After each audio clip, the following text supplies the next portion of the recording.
Assalamualaikum warahmatullahi wabarakatuh. Izin memperkenalkan diri, nama saya Fikri Farhan Arasyid, asal UPT Stasiun Geofisika kelas 1 Ambon. Pada kesempatan kali ini, saya akan memaparkan materi anti korupsi. Korupsi adalah penyelewengan atau penggelapan uang negara atau perusahaan sebagai tempat seorang bekerja untuk keuntungan pribadi atau orang lain. Maka, anti korupsi dapat diartikan sebagai tindakan yang dilakukan untuk menghindari perilaku korupsi tersebut. Dampak negatif yang ditimbulkan oleh korupsi mempengaruhi 4 tata negara, yaitu yang pertama, tata ekonomi, seperti halnya pemborosan sumber-sumber, larinya modal ke luar negeri, gangguan terhadap perusahaan, dan gangguan penanaman modal. Yang kedua, tata sosial budaya, seperti revolusi sosial dan ketimpangan sosial. Yang ketiga, tata politik, seperti ketidakstabilan politik, pengambil alihan kekuasaan, hilangnya bantuan luar negeri, dan hilangnya kewibawaan pemerintah. Yang terakhir, tata administrasi seperti tidak efisien, kemudian kurangnya kemampuan administrasi, hilangnya keahlian, hilangnya sumber-sumber negara, keterbatasan kebijaksanaan pemerintah, dan pengambilan tindakan-tindakan represif. Untuk menghindari perilaku korupsi, maka kita perlu mengenali apa itu spiritual accountability terlebih dahulu. Spiritual accountability merupakan pertanggungjawaban yang harus dicapai setelah kehidupan sekarang. Ada dua tahapan untuk melakukan spiritual accountability, yaitu yang pertama, menentukan tujuan hidup. Sebagai umat beragama, tentu kita percaya akan adanya kehidupan pasca dunia atau setelah dunia. Menjadikan kehidupan pasca dunia, menjadikan tujuan hidup merupakan salah satu cara untuk menghindari perilaku korupsi. Yang kedua, menyadari bahwa korupsi merupakan perilaku yang tercela dilihat dari segala macam agama, segala macam jenis agama. Maka seseorang yang menjadikan pasca hidup sebagai tujuan hidup tidak akan melakukan perilaku tercela, khususnya korupsi.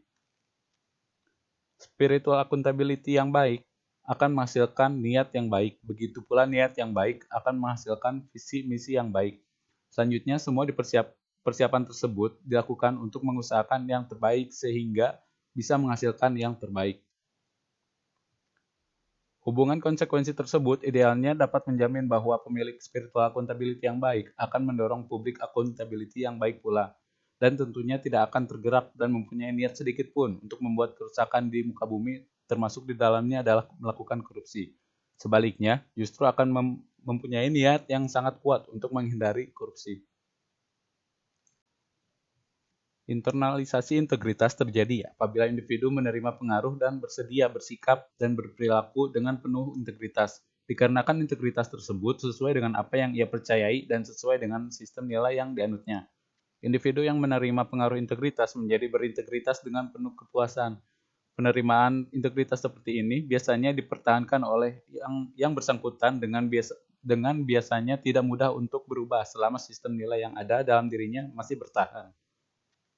Internalisasi integritas akan memiliki permanensi yang kuat dan lama, karena tidak hanya sampai pada tataran otak manusia atau kepala, namun mengupayakan sampai menyentuh bagian terdalam manusia atau keunikan manusia itu sendiri dibandingkan dengan makhluk lainnya, yaitu perasaan.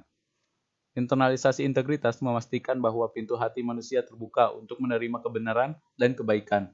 Hal ini hanya dapat terjadi apabila kesadaran internalisasi integritas menguasai fenomena bawah sadar yaitu sekitar 95% interaksi manusia.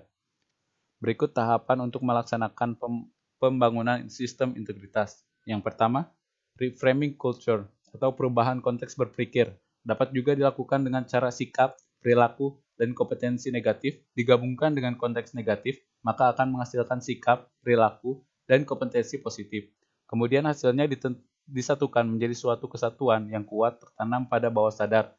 Upaya yang dapat dilakukan untuk mengubah konteks berpikir yaitu yang pertama, mengubah orientasi dan perilaku korupsi yang membentuk korupsi.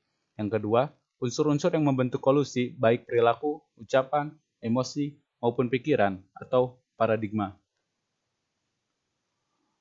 Yang kedua, seeding of integrity, yaitu upaya untuk menanamkan pengaruh integritas pada bawah sadar sehingga dapat membentuk perilaku, kebiasaan, dan budaya integritas. Dengan mempelajari mekanisme berpikir, bersikap, dan bertindak manusia, maka akan didapatkan pola tahapan sebagai berikut.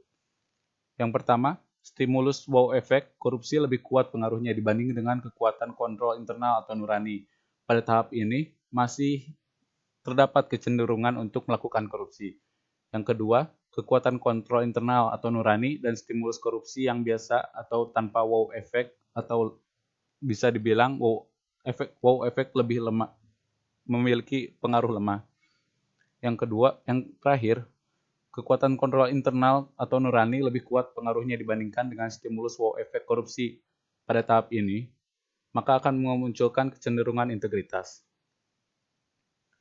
Kemudian yang ketiga, sistem integritas organisasi. Yaitu bangsa Indonesia membutuhkan individu-individu yang berintegritasnya sudah terinternalisasi dengan baik dalam dirinya, serta sistem nilai yang konsekuensinya. Empat tahapan untuk membangun sistem integritas organisasi, yaitu yang pertama, implementasi sistem integritas, berupa keikhlasan dan kebijaksanaan hasil proses internalisasi integritas secara seutuhnya pada diri pemimpin organisasi. Pimpinan yang berintegritas tinggi memiliki dua kata kunci dalam implementasi sistem integritas, yaitu yang pertama penyelarasan, yang kedua pengendalian. Pengendalian sistem integritas. Pengendalian akan berjalan secara efektif pada organisasi yang sudah terintegritas dan selaras pada semua aspek organisasi sebagai berikut, yaitu yang pertama nilai, yang kedua visi dan misi, ketiga strategi, keempat program, dan yang terakhir kegiatan.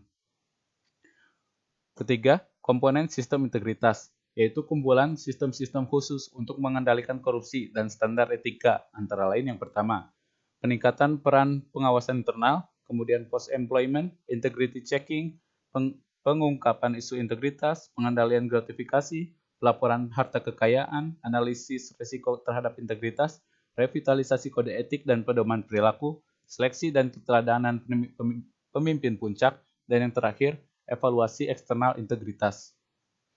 Yang keempat, kematangan praktek sistem integritas, di mana kematangan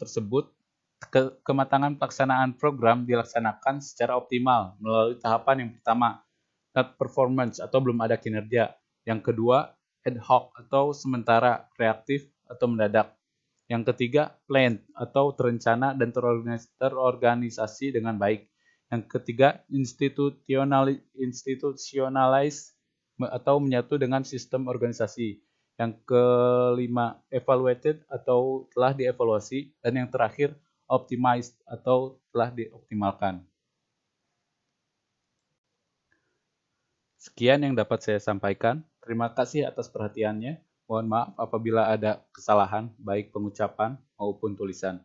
Semoga materi ini dapat bermanfaat bagi kita semua. Terima kasih. Wassalamualaikum warahmatullahi wabarakatuh.